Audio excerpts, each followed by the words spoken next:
To cricket now, and Australian captain Pat Cummins is facing an uncertain preparation for the Ashes.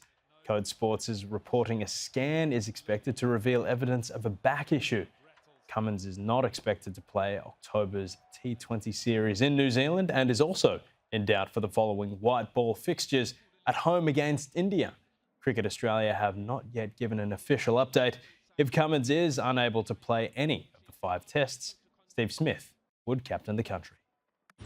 Well, it is, fortunately for them, a position where they are fairly well stocked. They've got Scott Boland, who has been the next man in for a long time in this Australian bowling attack behind Stark, Cummins and Hazelwood. Boland played their last test in the West Indies and got a hat-trick, so he's a very serviceable replacement. And then in the captaincy component, they're also well stocked with a replacement there. Steve Smith has captained in Cummins' absence since Cummins was named captain. He was, of course, captain beforehand. He's done it well, so they are well stocked there, but you can't get away from the fact that Pat Cummins is perhaps Australia's best player. First 6 or so years after his test debut, he was out of the side with injury, and a back injury was the cause of that.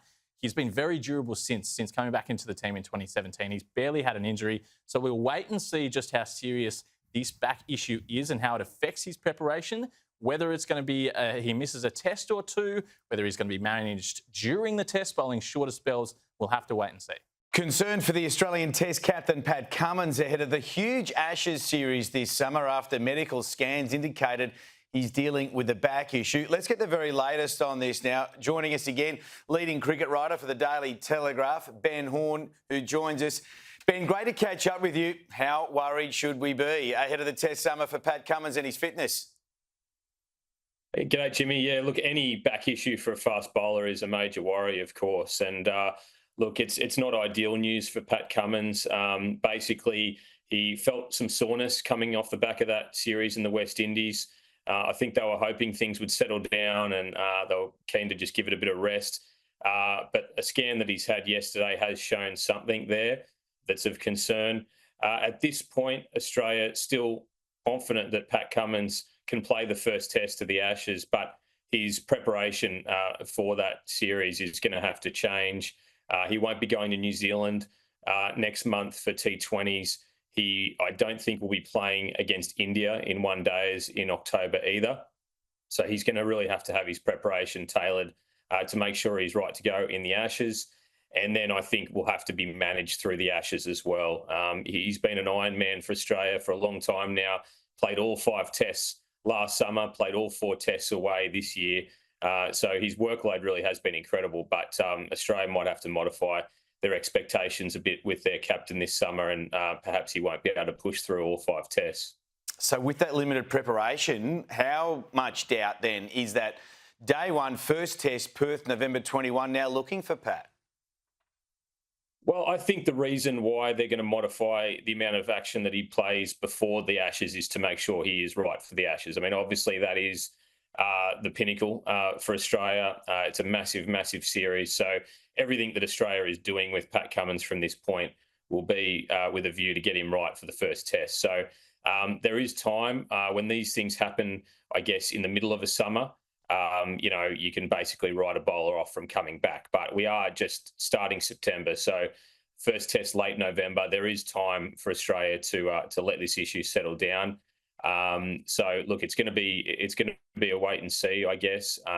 Not sure at this point what cricket Pat will be able to play before the Ashes, but we've seen him play as what happened last summer. I think he played all of last summer against India without playing a first-class game beforehand. So, I think his body can be trusted. They're just going to have to carefully manage his preparation.